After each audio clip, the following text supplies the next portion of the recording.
Karine Matt, styliste d'intérieur pour Matt & Glossy. Donc, Matt & Glossy, qu'est-ce que c'est?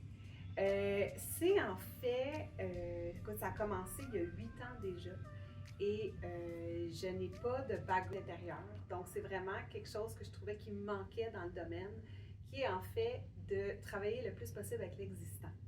Donc, ne pas toujours avoir tendance à démolir, à recommencer. Et plus je faisais des décors, donc de stylisme, plus en fait je me rendais compte que je le faisais de manière extrêmement intuitive. Puis c'est les gens au fur et à mesure qui regardaient ce que je faisais, qui me disaient « T'es donc bien coloré, tu utilises donc bien la couleur. » Puis pour moi, c'était vraiment instinctif, mais j'ai commencé dans une ère de gris. Donc j'ai commencé dans une ère où les gens aimaient les décors gris, les gens aimaient ne pas trop flasher. Tu as commencé finalement. en 2010? J'ai commencé commencé, ça fait 8 ans, donc en 2016. OK, oui, c'est vrai. Oui, puis ben, le gris est encore très présent, mais j'ai toujours aimé le design, j'ai toujours aimé la décoration, donc ça a toujours été quelque chose qui était ma deuxième passion, mais j'ai travaillé dans le corporatif pendant des années. Donc j'ai travaillé justement en marketing, relations publiques, gestionnaire de communauté. Mais mon vrai background, c'est la mode. J'ai étudié en mode, j'ai roulé ma bosse en mode, j'ai fait toutes les plus grosses entreprises de mode que je voulais. Tu sais, j'avais vraiment, mes objectifs. Puis un de mes derniers objectifs, c'était une grosse compagnie pour laquelle je voulais travailler. J'ai travaillé pour cette compagnie-là. C'était fait. Tu sais, je suis une fille comme ça. Moi, je suis une fille de checklist dans ma vie. Je suis une fille de bucket list. Alors là, toute la mode, je l'avais fait. Puis là, j'ai voulu vraiment rentrer plus dans le monde de l'événementiel. Donc là, je voulais organiser des événements et tout ça. Je suis rentrée dans une grosse entreprise d'événementiel en design. Et là, c'est là que j'ai commencé vraiment à tremper dans le design. Puis je me sentais hyper bien. Sauf avec les architectes qui s'habillent tout en noir. Et encore à ce jour, récemment, j'étais allée dans un événement avec des architectes. Puis écoute, on est là. Les architectes et moi, là, c'est incroyable. Deux univers. Deux univers complètement parallèles. Mais j'admire énormément leur travail. Je trouve que c'est admirable. Mais justement, c'est des gens qui sont très cartésiens. Ouais. Et moi, je suis plus dans le sparkle, dans la folie. Fait que j'adore ça, là. Discuter avec eux, c'est des gens que je respecte énormément. Mais c'est ça qui est drôle, c'est qu'on est quand même à deux spectres. Hein? Quand même. Deux opposés de la deux opposés. Dans le beau, mais quand même deux opposés. De travailler le plus possible avec l'existant, puis de rendre nos intérieurs plus en lien avec qui nous sommes. C'est vraiment ça. Avec le vrai. Avec le vrai, puis je trouve que c'est de plus en plus, malheureusement, on est dans une société on est ultra sollicité par la consommation, ultra même trop. Et on commence à s'éloigner beaucoup de ce qu'on aime, de ce qu'on veut et de ce qui nous fait du bien.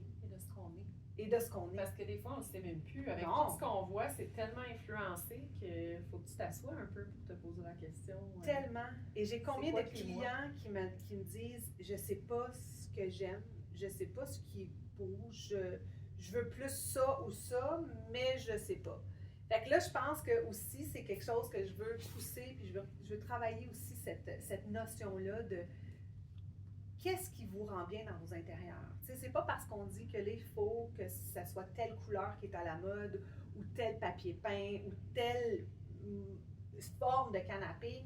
Si ça te convient pas, vas-y pas. Tu sais, il faut vraiment rester en lien avec qui nous sommes. Parce que nos intérieurs, c'est le reflet de qui on est.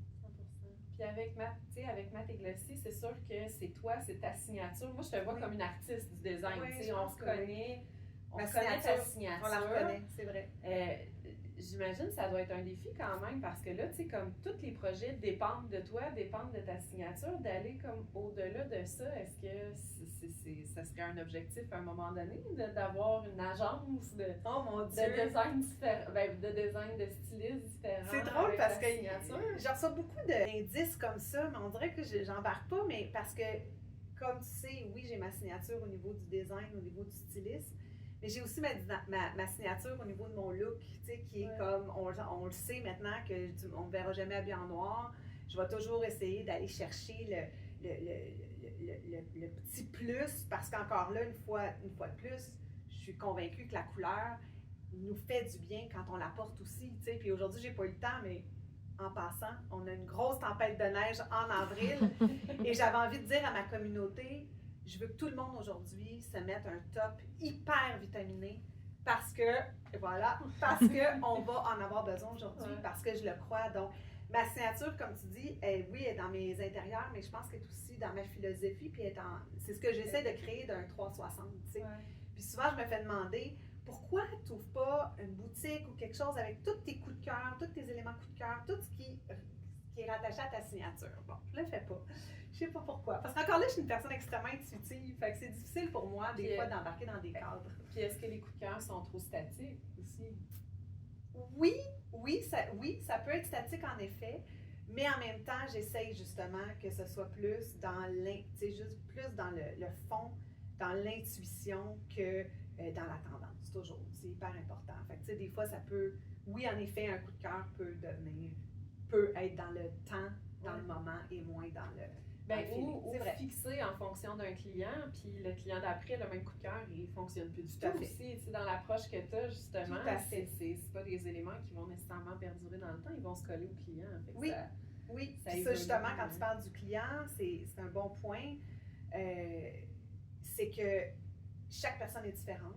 Puis moi, c'est extrêmement important quand je rencontre un client, je le fais parler beaucoup.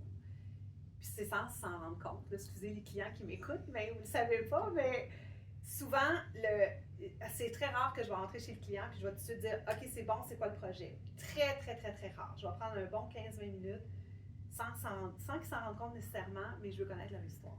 C'est hyper important. Puis écoute, on va avoir le temps d'en parler plus précisément, mais peut-être pour mettre un petit peu en contexte, en tout cas, un gros merci de jouer le jeu.